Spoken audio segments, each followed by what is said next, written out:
Good morning everyone, and welcome to this tutorial for INR503.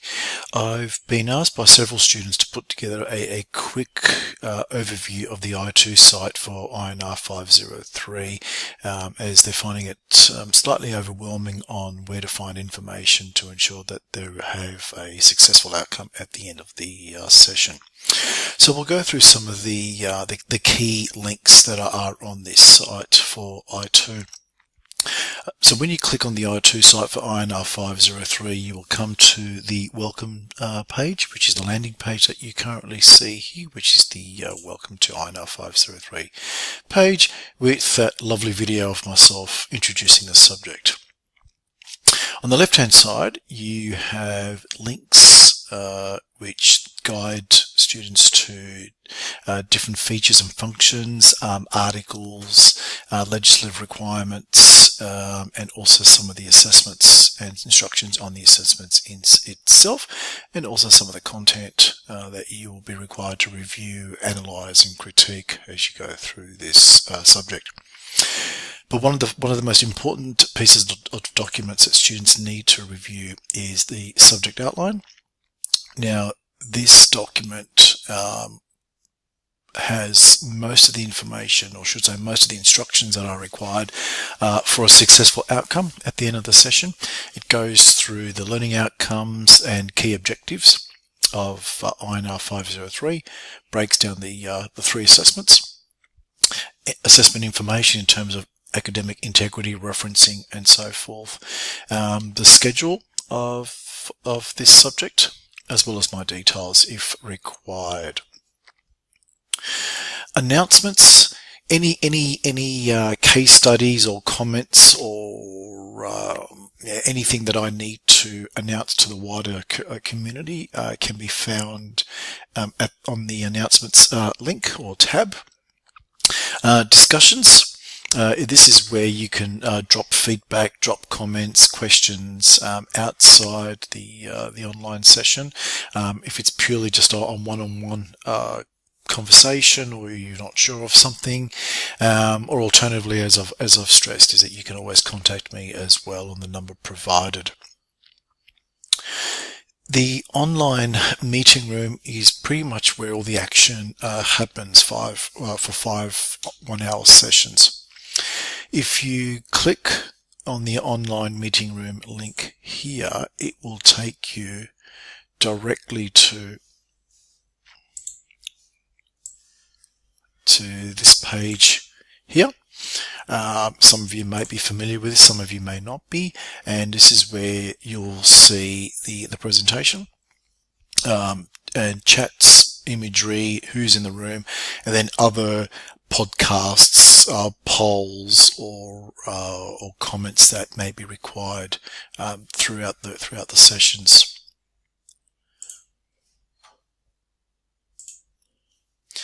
If you scroll down to the bottom of this page, you'll actually find the dates and times of when our get-togethers will occur. And also you will find a link to the presentation. Now, the presentation itself is generally uploaded a week before our catch-up, and this is more just to give everyone an opportunity to review, reflect upon, and ensure that everyone is pretty much at the same pace, at the same rate of learning as we go through and progress through the subject. It is understandable that there are some students who will not be able to turn up to online sessions, which is purely understandable. We're all busy.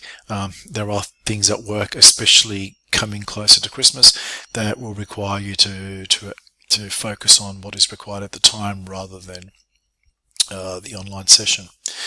But don't worry, there's no need to panic, because the online session is also recorded for you to review at a later stage or when required, and also for you to come back to whilst you're writing and composing your assessments.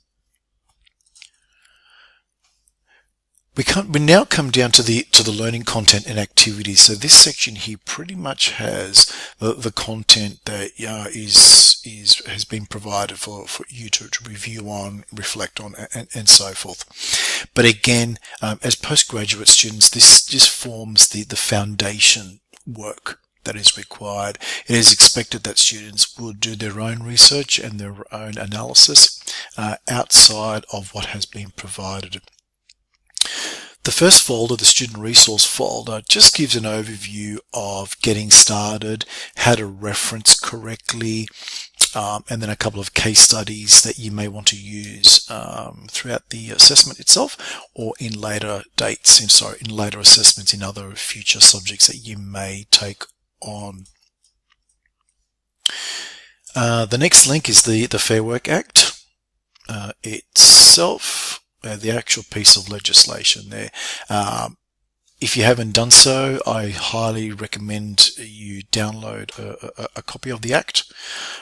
Again, just have it there because you will need it in this subject when it comes to assessment 2 especially, and then any other future assessments that you may need. And also, there is a use in the workplace as well if you are currently in the stages of negotiation with EBAs and stakeholders. The next 3 tabs with an asterisk there is where you'll find most of the content pertaining to the subject of INR503.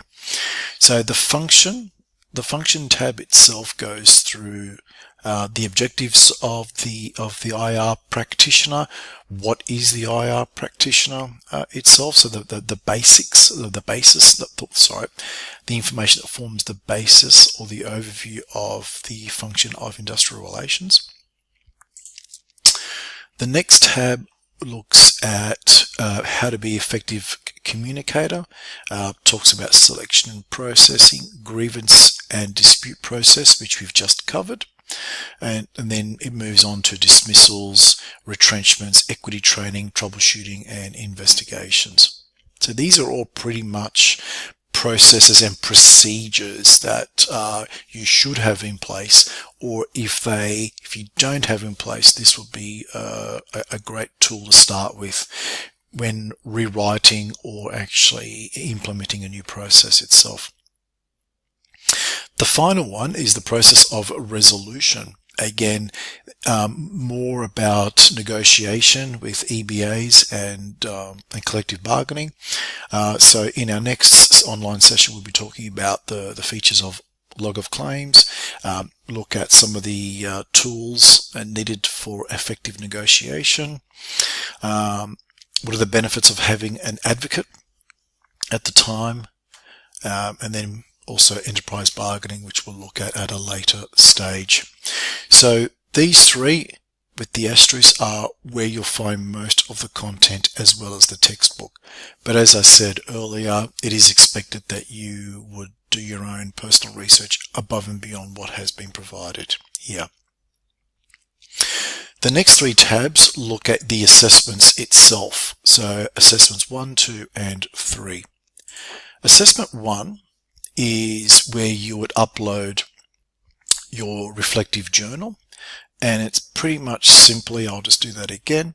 So you click on reflective journal, click on the link, and then there's a button on the top left hand corner called create journal entry.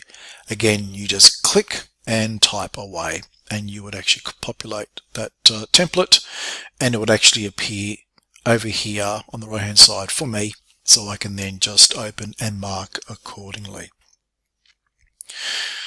The second tab looks at the second assessment, and this is a great case study because the matter hasn't been resolved yet. So there will be an expectation for students to make a decision based on the information that's currently out there. So again, a great example of linking the workplace to the case study as well as to the theory and commentary that we make throughout this subject. And then finally, we have the presentation that you do at the end. And again, this is more just an overview of how to record your own presentation through Microsoft PowerPoint. And again, we can talk about this as it gets close. Below that, we have a suite of links to journals, to websites within Australia and also internationally as well. It's part of my objective to provide you with not just local content, but also international content, considering that we are becoming more of a global society rather than just a domestic entity. Below the content and the links, we have the support mechanisms and links from the library. Again, if you're not sure of how to write a report or not sure to reference, we've got some great useful hints and tips here from the library that you could actually use to be able to successfully complete those tasks. So just to recap here, so we've got pretty much the overview, the contents of the subject, the learning activities, links to journals and institutions and entities, and also the support from the library. If you have any further questions, please feel free to give me a call or email me at any time, and we can make sure that you are provided with a positive experience and that you are successful with this subject. Not a problem, and we'll leave it there. Have a great day.